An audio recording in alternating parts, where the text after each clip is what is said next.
Welcome to the NFL Contest Show here on Dead Money Sports. It's week 7 of the NFL season, and we have got our 5 selections for this week's games. We've also got the college football parlay going on right now. It's a little early, but we're looking good on the under in Alabama. USC's down, and BYU is winning 7-0. So it's early. Don't want to get too ahead of ourselves with the parlay, but if you're tailing, we're looking good right now. So we're waiting on the release of the top 5 selections for week 7 of the NFL season, or the Circa Millions contest. And then we'll be giving out my 5 picks for this week's slate. Last week, we went 4-1, 7-3 in the second quarter, and 18-12 overall. So we are right now currently tied for, well, we've got the Thursday night game, so some of it's changed, but we are currently tied for 282nd place. That's out of 5,600 entries or so. Only 2 points out of the money. I mean, 20 points puts you at 55, tied for 55th place. So we are doing fantastic a third of the way through the contest. I am very happy with our current situation. Really hope that we can keep it going this week. The slate this week was pretty difficult to choose from. We didn't there with the Thursday night game obviously not in consideration.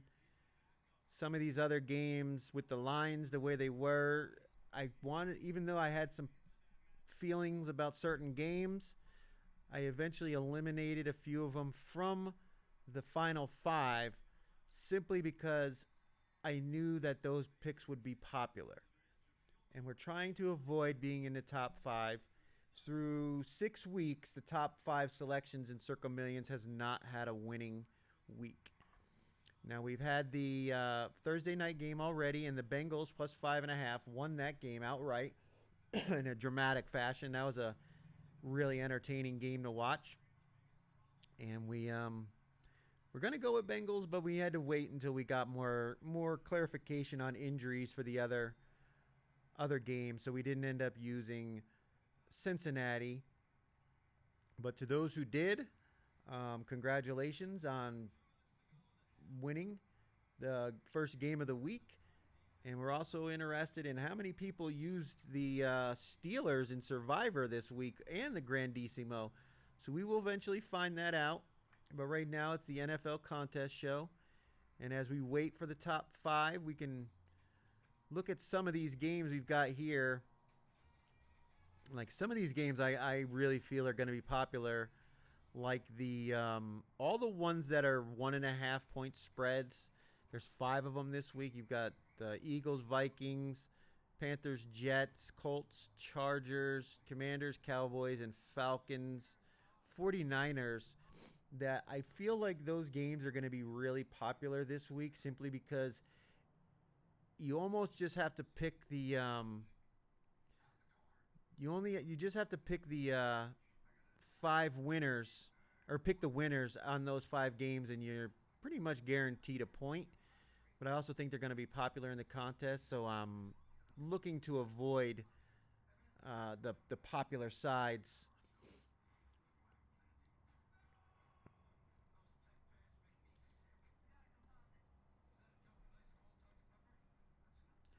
But yeah, hopefully there's no regression tomorrow. I know I see the Village's Profit. That's Scrimmy 67, first quarter winner, has been doing fantastic. He had a winning week last week, and it looks like I'm assuming he took the Bengals. If he's got 31 points total, so he had to have picked the Bengals this week. Congratulations on that one. Looking good. Brave using the Thursday night game, but this week and especially next week there's 6 teams on the bye. which means if you eliminate, the Thursday night game, you've only got, 12 games to choose from. So Thursday night might be on the slate for us next week with the limited options. But again, I guess we can release the picks for my picks for this week while we wait on the top five to be released by Circa. Here we go. We've got the top five right here. Let's go ahead and take a look at this one.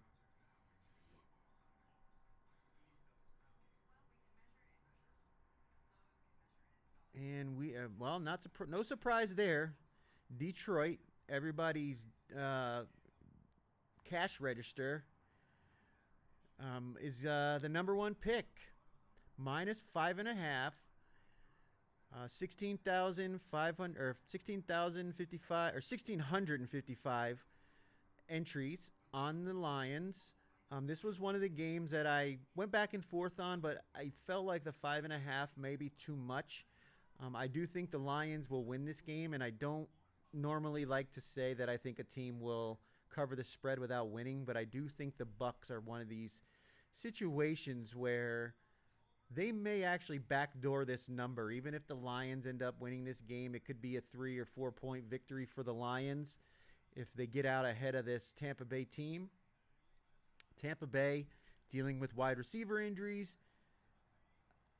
Detroit dealing with secondary injuries. So there's a tit for tat on those two teams on how how it's gonna play out.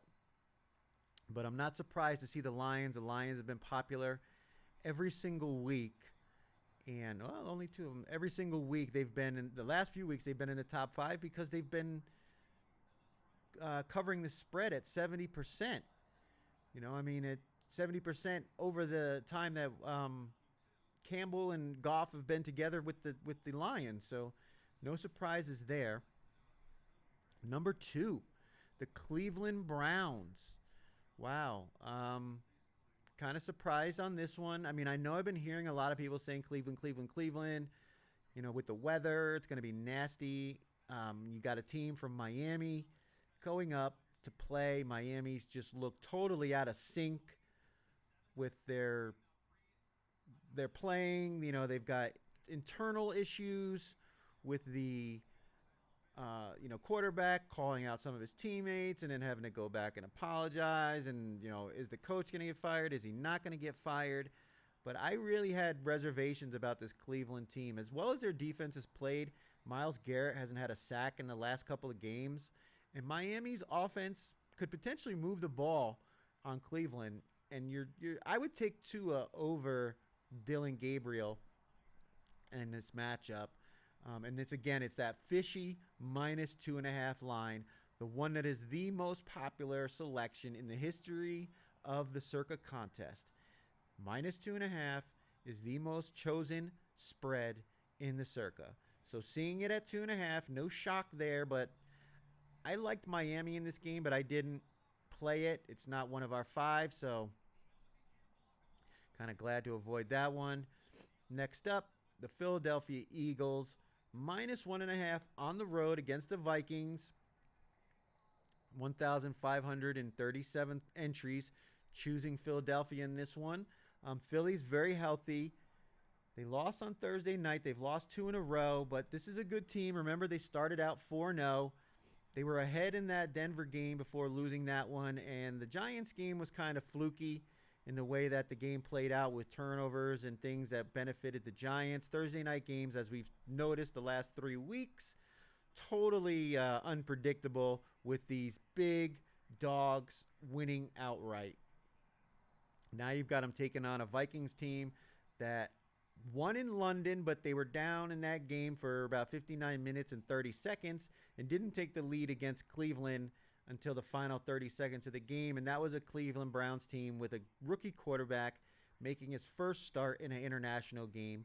Then they won that game, came home, got the bye, and now they're at home taking on the Eagles.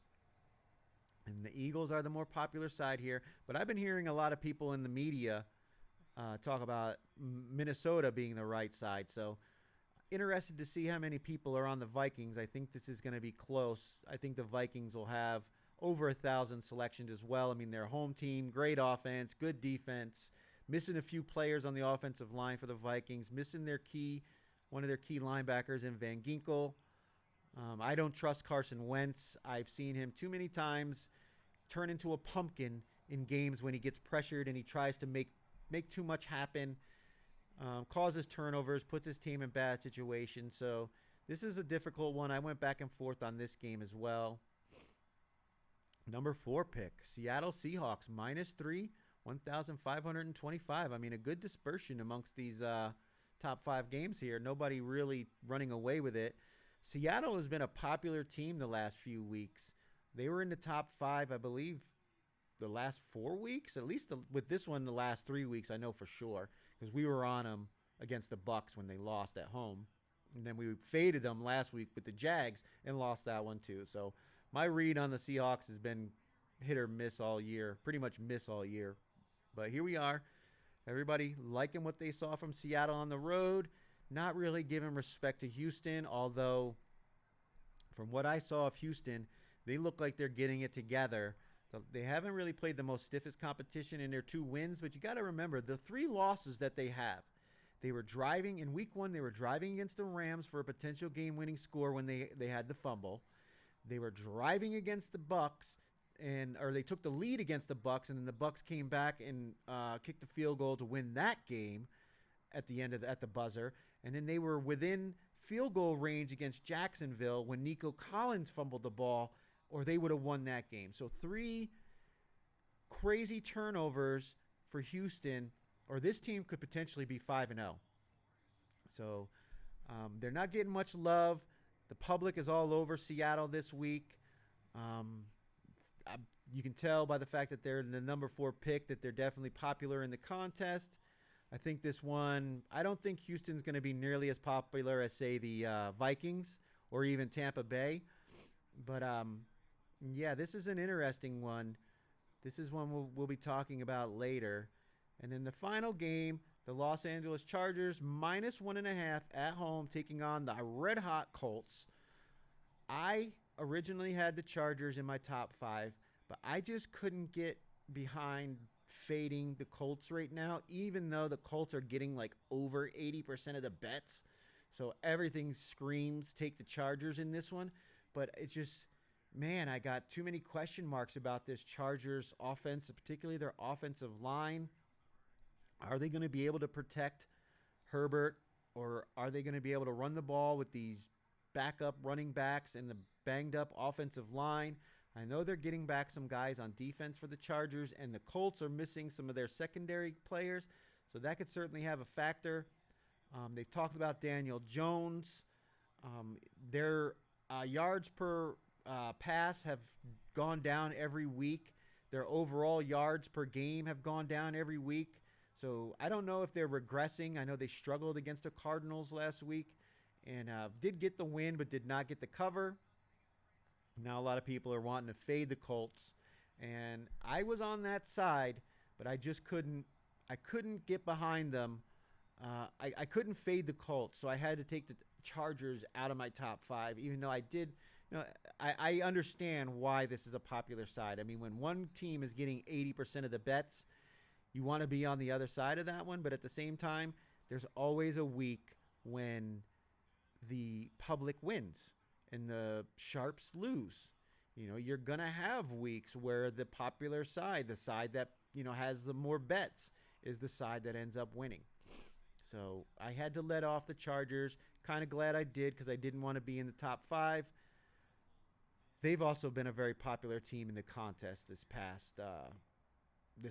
past few weeks. So we got 2 games with the -1.5 lines, or the 1.5 lines, in the top 5. I expected to see more than that, but Seattle's been a popular team, and Detroit is just been an ATM for everybody, so no shock there. But let's go ahead and let me take a look real quick and see if they've got if Circa's released all of the entire thing. What do we got here? Here we go. We got the full count here. So let's go ahead. We got the full count. So now we'll go ahead and I will release my 5 selections for week 7. And number 1, Jacksonville Jaguars +3 on the road going against the Rams in London town. And they are the popular side, 951 to 751, so 200 more picks on the Jags. One of the reasons why I took this side, not just the fact that Puka Nacua is not going to play, but the Rams' travel schedule really, I think, is going to be a detriment to them. They went from the West Coast to Baltimore, practiced in Baltimore all week, and then they're going to fly to London on Saturday, today. They're there, they should have landed by now, and they're going to have to play tomorrow, which is like less than 24 hours. So their internal clock on their bodies is going to be all scrambled. And you're getting a full 3 with the Jags. The Jags are way familiar with playing in London. They play there every year, at least one game. They've played 2 games a few seasons. And I just like this Jags team. Their defense has played well. They can run the ball. We've seen that the Rams have difficulty stopping the run at times. Nacua being out is going to hamper this defense. Even though they lost to the Seahawks last week, they held Seattle's prolific offense to 20 points. If you take away that blown coverage touchdown by Jackson Smith and Jigba, they had a real shot at winning that game. I mean, they missed a field goal and an extra point, and they had a touchdown on a broken coverage by a guy who just got traded to the team in the middle of the week. So I am all over the Jags on this one with the 3. This game could land on 3. It has all the markings of a game decided by a field goal. So I'm willing to take the 3 points with this Jags team. And if I end up getting a half a point, then so be it. But I really feel like the Jags are the right side here, just because of that traveling alone. I mean, and if you looked at any of the social media stuff, like the Rams were really treating their time in Baltimore as if it was like a vacation. I mean, they were doing all kinds of public, PR stuff. And, I know the Jags are doing that, but they're doing it in London. They're going to be ready to go. And so, I really like Jacksonville as my first pick. And even though they are the popular side, I feel like we're going to at least end up with a half a point. This has 3-point game written all over it, one way or the other. So the next pick is the New Orleans Saints +4.5, taking on the red-hot Chicago Bears, winners of 3 straight. Got that win on Monday night, but it was very, very fortunate. They were very lucky to win that game. If not for the bad weather conditions, I don't think Jaden Daniels fumbles that ball, and they probably never get a chance to win that game. Now they're going up against a Saints team. A lot of people think they're bad. They're really not that bad. Spencer Rattler's been playing well. He has played really well against the blitz. I don't think this Bears defense is going to be, able to get as much pressure on him. I think Kamara and Miller, their running backs, are going to have really big games. And I also expect big games from their tight ends. They've gotten all 3 of their tight ends healthy with Juwan Johnson, Moreau, and Taysom Hill. And you could really see them utilize those 3 in, big formations that you can either run or throw out of. I think it's going to give the Bears defense trouble. I think the Saints defense will be able to frustrate Caleb Williams. I'm not really sold on him. He still makes mistakes. He still runs around. He still, does things you don't want to see your quarterback doing. DJ Moore's banged up. Swift is banged up. What kind of production are you really going to get out of them? Not too sure. And if you look at the picks here, the Saints are 1,067 and the Bears are 1,033. So pretty even on both sides as far as the selections are concerned. But I'm going to take the points with the road team here. I expect Spencer. I think they're going to get out and score on this Chicago team and really put the pressure on the Bears to have to try to come from behind. And so I'll take the points with the Saints in this one and hope that Spencer Rattler keeps up his progression as a quarterback. Next up, one of the top 5 selections, the Philadelphia Eagles -1.5. And the Vikings are, I thought they'd have more picks than this, but only 751. So the Eagles are double what the Viking selections are. So that always gives me concern. I heard a lot of people in the media talking about the Vikings, and I could certainly see the Vikings having an opportunity to win this game. I mean, their offense, they do have great players in Justin and Jefferson and Addison, and their tight end Hutchinson. Their running games, who knows what they're going to get? Who knows what we're going to get from their running game? Oh, there we go. Damn it. I hate when they score big, fast touchdowns like that. Alabama with a big, long run touchdown. I got the under 59.5 in the parlay, so really hoping that they slow it down. That was the final play of the second half, too. Damn. That's a killer. But still, we're looking good. What is it, 31-32 if they kicks the extra point? Yeah, that's brutal. That's a brutal way to finish the final play of the half. We were looking really good there with the under 59.5. That score right there just completely flipped all the whoa, did he make it? Oh, he didn't. Kind of really flips all the positive we had in that first half, but let's hope it comes out and maybe Tennessee doesn't score shit this game.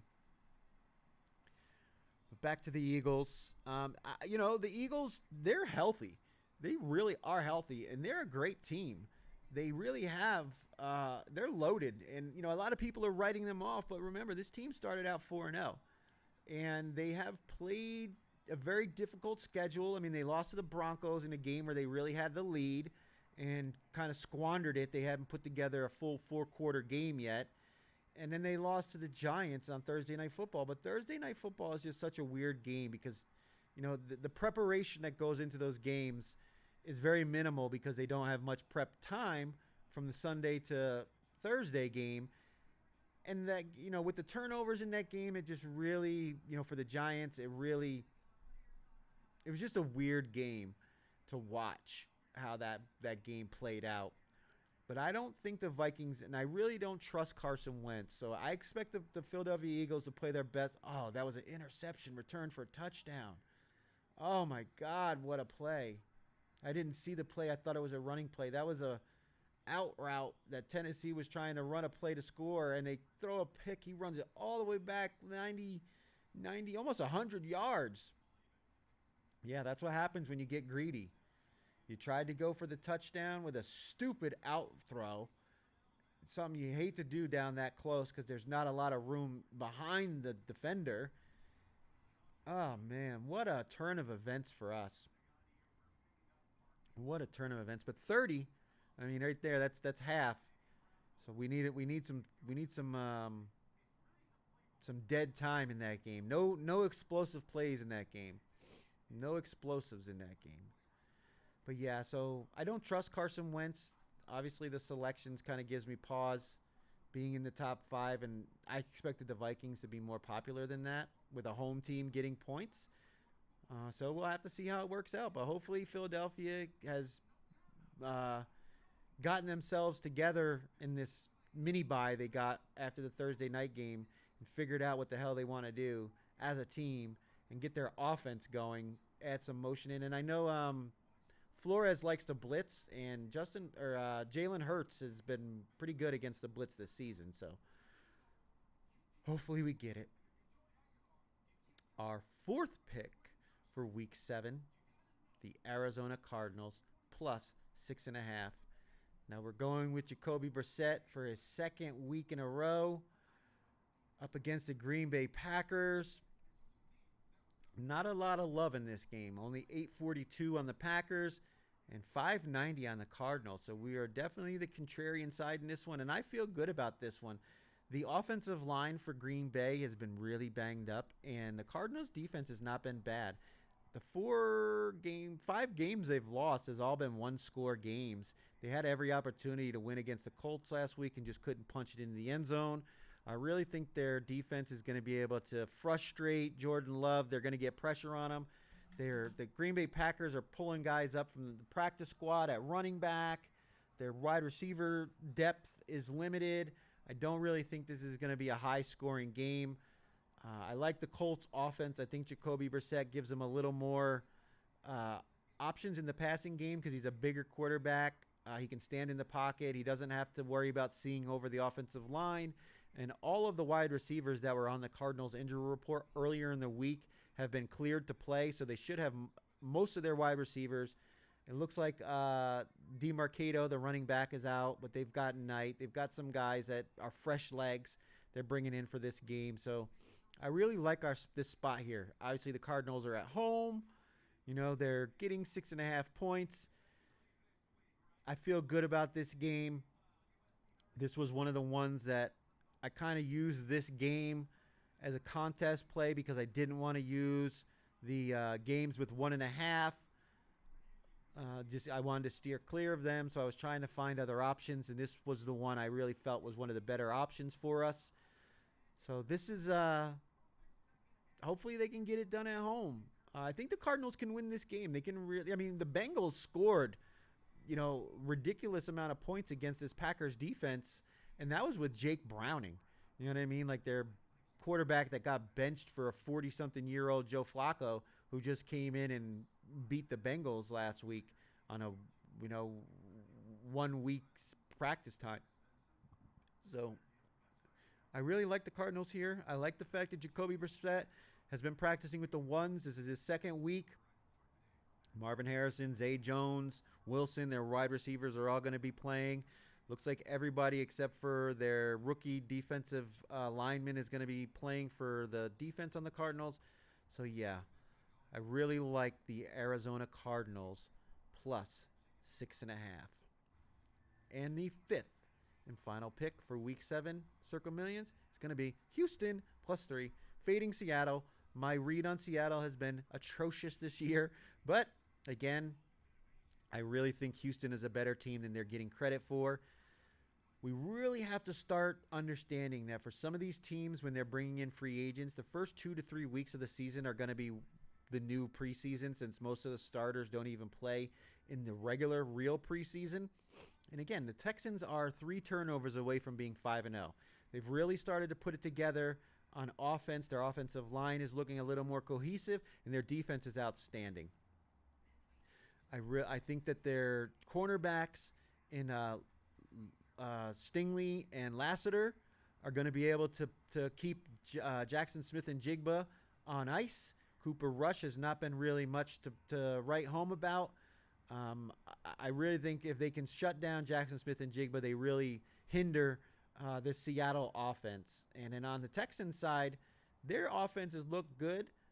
They've got some decent wide receivers. They've got big wide receivers, which I think are going to give the Seahawks DBs some issues like we saw with the Bucs. And Seattle is still dealing with injuries in their secondary. It looks like they might have some guys back, but who knows exactly what kind of condition they're going to be in their first game back. I think Weatherspoon at least will be back. But even if he is, I don't really think he's all that great anyway. And I really think he's going to struggle with guys like Nico Collins. And if, I don't even know if he'll make it through the whole game. Like, is he coming back because he wants to get back on the field? Is he fully 100%? Or is he just trying to get back because, the Seahawks are down so many guys? So, my fifth and final pick is going to be the Houston Texans plus 3. And again, this is another one of those games where you could see it end on 3. It could be a field goal game. Mike McDonald, not great against the spread at home, better on the road, as we saw last week. So this is one of those games where maybe a turnover or an interception, something for the Texans, is the difference in this game. I like that we're very contrarian in this one. There's double the selections on the Seahawks than there is to the Texans, so I always like to be on the contrarian side in the contest. But, also the top 5 in the Circa Million is eventually going to have a winning week. When that will be, I don't know. But we are on one, fading one in the top 5. So I really like our selections. So again, we've got Houston +3, Arizona +6.5, Philadelphia -1.5. That is the one of the top 5. I think it's the third pick, number 3 pick in the top 5. So kind of gives me a little concern, but we've been good with our top 5 picks. New Orleans Saints +4.5 on the road against Chicago. And the Jacksonville Jaguars +3 in London taking on the Rams. So there you have it. Those are the 5 selections for week 7. Hopefully we're going to get ourselves a 5-0. Really could use it. We are 7-3 in the second quarter. 18-2 overall, just 2 points out of the money right now. If we go 5-0, we will 100% be inside the money and be in a great position in the quarterly prize with 2 more weeks to go. So those are the 5 picks. We're going to take a break, come back for the second half of the college football games and sweat out this parlay. Want to thank everybody for watching, and we will return.